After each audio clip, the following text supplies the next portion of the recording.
Hello students welcome to geometry school. Students आज मैं आपको कराऊंगा 800 सोशल साइंस के जो मोस्ट इंपॉर्टेंट क्वेश्चंस हैं उनका प्रैक्टिस सेट नंबर 12। अब तक मैं 11 प्रैक्टिस सेट आपको करा चुका हूं और मैं ये उम्मीद करता हूं कि आपने वो 11 के 11 प्रैक्टिस सेट देखे होंगे, क्योंकि जितनी ज़्यादा क्वेश्चंस की प्रैक्टिस होगी आपके मार्क्स इतने ही ज़्यादा अच्छे होंगे, कॉन्सेप्ट इतने ही ज़्यादा क्लियर होंगे। आपको पता है 9 जनवरी को आपका एग्ज़ाम है सैनिक स्कूल का, और जो फॉर्म भरने की लास्ट डेट है वो क्या है 26 अक्टूबर। तो आपसे मैं ये रिक्वेस्ट करता हूँ कि जिसमें ज़्यादा आप देरी मत करिए, अपना फॉर्म जल्दी से फिल कर लीजिए सो दैट कोई डॉक्यूमेंट में अगर कमी है तो आप उसको बनवा सके, उसको आराम से अपलोड कर सके। अंडरस्टैंड। चलिए स्टार्ट करते हैं आज का। तो मैं इस टॉपिक से आज मैं कॉन्स्टिट्यूशन ऑफ इंडिया इस टॉपिक से बेस कुछ क्वेश्चन कराऊंगा कि भाई कॉन्स्टिट्यूशन से किस टाइप के क्वेश्चन आते हैं। देखिए ये कुछ आया था फंडामेंटल राइट से कॉन्स्टिट्यूशन में, भाई फंडामेंटल राइट्स की बात है तो ये क्वेश्चन 2021 का आया हुआ क्वेश्चन है, 2021 सैनिक स्कूल का। तो एक इस तरह का क्वेश्चन आता है which of the following the fundamental right. इस तरह का क्वेश्चन ये 2018-19 में पूछा हुआ क्वेश्चन है। The chairman of the drafting committee of the Indian Constitution, ये age group of India guarantee free education by the constitution. इस तरह के क्वेश्चन ये सारे ये चार मैंने लास्ट 4 इयर्स के आए हुए क्वेश्चन है जो कॉन्स्टिट्यूशन टॉपिक से आते हैं। In order to prevent religion based exclusion discrimination of lower caste the Indian constitution bans. तो ये क्या है, ये क्वेश्चन है, इससे आपको आइडिया मिल जाएगा कि किस तरह के क्वेश्चन इस टॉपिक से पर्टिकुलर आते हैं। ठीक है।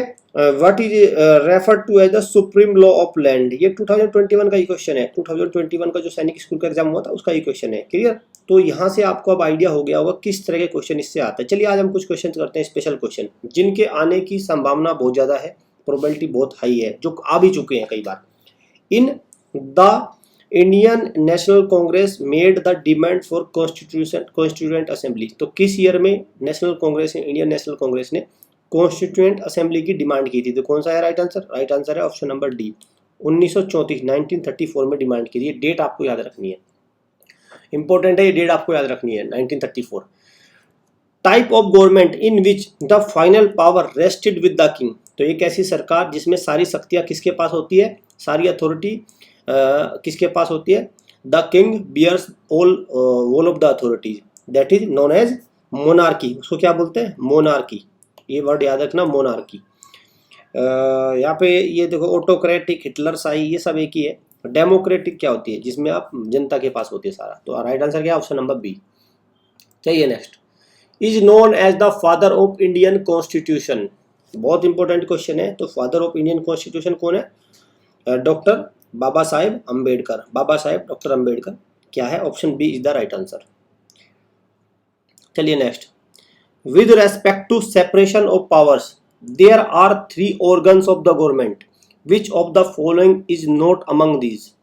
तो अगर सेपरेशन ऑफ पावर की बात करें जाए तो गवर्नमेंट को 3 ऑर्गन्स में डिवाइड किया गया है, और इन 4 ऑप्शंस में से एक वो ऑर्गन नहीं है। ऑब्वियस सी बात है, जब 3 ऑर्गन है तो एक तो अलग होगा बिल्कुल। तो वो कौन सा ऑर्गन नहीं है? लेजिस्लेचर है, जुडिशरी है, एग्जीक्यूटिव है, मीडिया नहीं है। मीडिया सेपरेशन ऑफ पावर के टर्म्स में गवर्नमेंट का ऑर्गन नहीं है। क्लियर। चलिए option B is the right answer. Which fundamental right will the following situation violates. तो इनमें से एक सिचुएशन दे रखी है, ये वाली सिचुएशन, तो हमें बताना है अगर ये टर्म होता है तो इसमें कौन सा फंडामेंटल राइट का वायलेशन होगा। आपको पता है 6 फंडामेंटल राइट्स होते हैं, ये भी आपको जानना है, 6 के 6 आपको पता होना चाहिए। If a 13-year-old child working in a factory manufacturing carpets, तो एक 13 साल का बच्चा है किसी फैक्ट्री में काम कर रहा है, तो कौन सा फंडामेंटल राइट है वो वायलेट होगा? कौन सा होगा? वो आपका है right against exploitation. Right against exploitation, तो जो ये हमारा फंडामेंटल राइट है इसका वायलेशन होगा अगर ऐसा होता है तो, ये आपको ध्यान रखना है। Option B is the right answer. चलिए next. How many fundamental duties are mentioned in Indian constitution. तो फंडामेंटल राइट्स कितने हैं? फंडामेंटल राइट तो आपको पता ही होगा, बिल्कुल 6 है फंडामेंटल राइट, तो ठीक है, इसमें तो कोई डाउट नहीं होना चाहिए। सवाल आता है फंडामेंटल ड्यूटीज कितनी है? फंडामेंटल ड्यूटीज तो कितनी है? 11 है फंडामेंटल ड्यूटीज, ये भी आपको ध्यान रखना, इंपॉर्टेंट क्वेश्चन है। डी। क्लियर। चलिए। Who was the first labour minister of India. जब इंडिया आज़ाद हुआ था फर्स्ट कैबिनेट जो बनी थी 24 जनवरी 1950 में, तो जब कौन था हमारे लेबर मिनिस्टर, श्रम मंत्री, लेबर मिनिस्टर पहले कौन थे? इंपॉर्टेंट क्वेश्चन है, कौन थे? श्री जगजीवन राम। कौन है? श्री जगजीवन राम। इनफैक्ट ये चारों के चारों ऑप्शन बहुत इंपॉर्टेंट है। वल्लभ भाई पटेल कौन थे? First deputy prime minister. John Mathai कौन थे? आपके first finance minister. Rajendra Prasad कौन थे? First president. तो ये चारों ही पर्सनैलिटी, चारों ही महान लोग बड़े इंपॉर्टेंट है, चारों का आपको पता होना चाहिए। क्लियर? तो फर्स्ट लेबर मिनिस्टर कौन थे? श्री जगजीवन राम।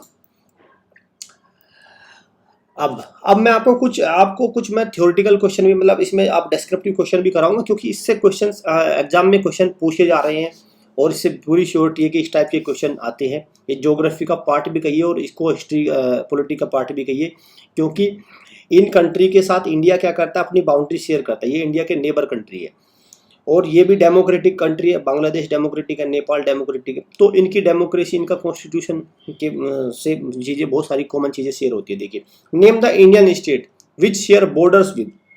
आपको बताना है कि कौन कौन से स्टेट है जो बांग्लादेश के साथ बॉर्डर शेयर करते हैं, वो नंबर उनका कितने टोटल स्टेट है। ये क्वेश्चन आता है कि भी कितने स्टेट है। ऑप्शन में आपको दे देगा 4, 5, 3, 2, या ये दे देगा ऑप्शन में कि इनमें से नाम दे देगा 4 स्टेट्स के और पूछेगा इनमें से कौन सा स्टेट बांग्लादेश के साथ बॉर्डर शेयर नहीं करता। इस तरह के क्वेश्चन फ्रीक्वेंट है, एग्जाम में पूछे जाते हैं।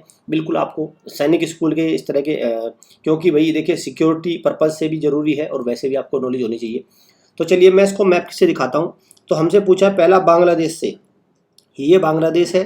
तो यहाँ से एक तो देख रहे कौन कौन सा स्टेट है। एक तो हो गया आपका वेस्ट बंगाल, तो वेस्ट बंगाल को मैं WB लिख रहा हूँ। यहाँ से ये वेस्ट बंगाल ही चल रहा है, ये वेस्ट बंगाल है, यहाँ तक ये वेस्ट बंगाल है। फिर आपका कौन सा आ जाता है? आसाम।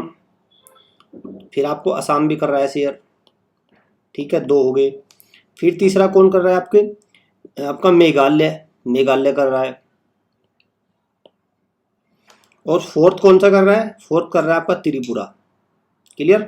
फोर्थ कर रहा है त्रिपुरा। ये यहाँ पे मैंने क्या कर दिया, इसको त्रिपुरा कर दिया।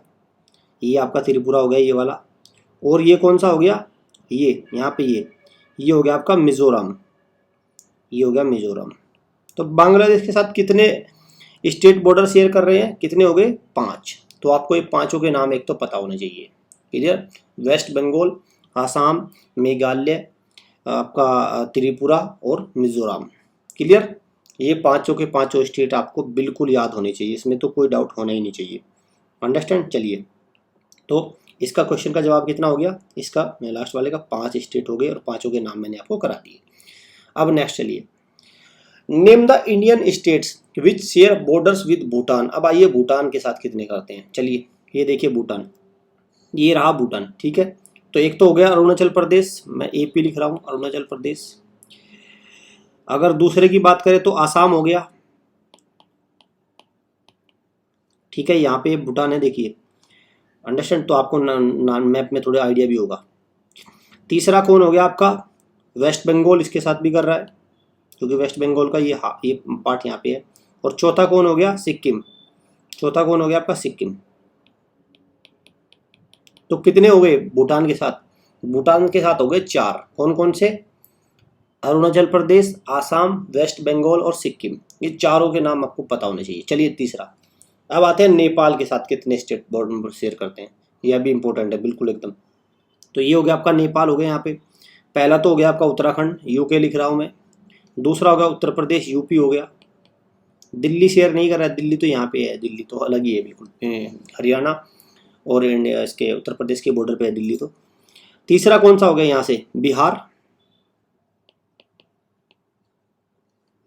और फोर्थ कौन सा हो गया? यहाँ पे देखिए वेस्ट बंगाल।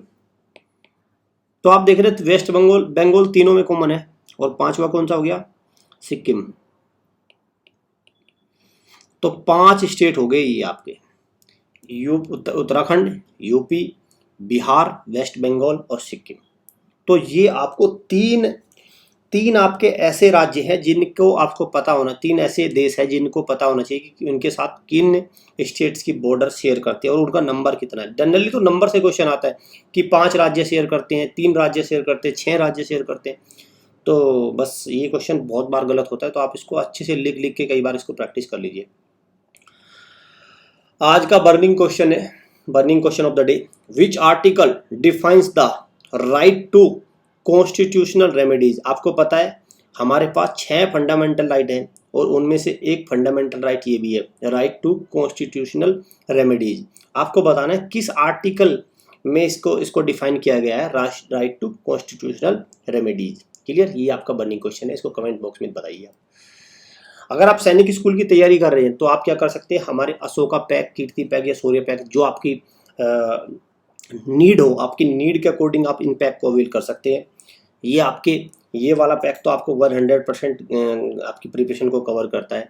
प्रैक्टिस क्वेश्चन करनी है तो ये पैक अवेल करिए, और ये वाला पैक बिल्कुल एकदम लास्ट टाइम प्रैक्टिस अगर आपको करनी है तो ये वाला पैक अवेल करिए। आप इंडिविजुअल टेस्ट सीरीज भी खरीद सकते हैं, ये सारी इंडिविजुअल टेस्ट सीरीज है। ये हमारे वीडियो कोर्सेज है, हाई क्वालिटी वीडियो कोर्सेज है, सब आप इनको अवेल कर सकते हैं। इनमें आपको मिलता क्या क्या है, कॉन्सेप्ट वीडियो मिलती है, topic wise quiz, mix quiz, sample paper मिलते हैं। जिन बच्चों के पास इंटरनेट फैसिलिटी नहीं है वो पेन ड्राइव कोर्स भी अवेल कर लीजिए, प्रीमियम टेलीग्राम ग्रुप को ज्वाइन कर लीजिए। वीडियो अच्छी लगे तो वीडियो को लाइक करिए, शेयर करिए, चैनल को सब्सक्राइब कर लीजिए, बेल आइकन पर क्लिक कर लीजिए, क्योंकि ये 800 की सीरीज मैं आपको टिल एग्जाम तक पूरी कराऊंगा।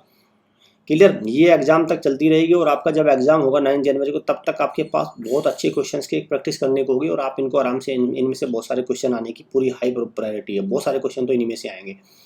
1000 इंटेलिजेंस सेक्शन सीरीज चली हुई है हमारी इंटेलिजेंस के लिए, उसको अवेल कर सकते हैं। इसी पे ही 0 to हीरो बैच हमारा चल रहा है, मैथ्स मैराथन चल रहा है, तो आप चैनल को सब्सक्राइब और बेल आइकन पर क्लिक कर लीजिए, ताकि जब भी हम वीडियो अपलोड करें तो आपके पास नोटिफिकेशन आ जाए और आप इन क्वेश्चन की प्रैक्टिस कर लें। साथ के साथ ही प्रैक्टिस कर लीजिए, क्योंकि अगर आप सोचेंगे मैं बाद में प्रैक्टिस करूंगा तो आप कुछ भी नहीं करेंगे। आप 2 वीडियो देख के थक जाएंगे और बस कुछ नहीं, आप फेल हो जाएंगे। क्योंकि इंडिविजुअल पास होना भी जरूरी है, सैनिक स्कूल में इंडिविजुअल पास होना भी जरूरी है। 25% मार्क्स चाहिए इंडिविजुअली भी। लाइक एज आपका सैनिक स्कूल जैसे सोशल साइंस का 50 मार्क्स का पेपर है, तो आपको 13 मार्क्स तो वैसे भी चाहिए। 13 मार्क्स तो मिनिमम लेके आने, अगर नहीं लेके आएंगे तो भी चाहे कितने भी मार्क्स लिए फेल हो जाएंगे। तो आपको 13 मार्क्स का जुगाड़ तो करना ही होगा। ठीक है स्टूडेंट, फिर भी कोई डाउट हो तो इन नंबर पे हमें व्हाट्सएप कर सकते हैं, कॉल कर सकते हैं। आपकी कोई भी क्वेरी हो आप हमें इन नंबर से क्लियर कर सकते हैं। सो स्टूडेंट, मिलते हैं नेक्स्ट वीडियो में। Thanks for watching.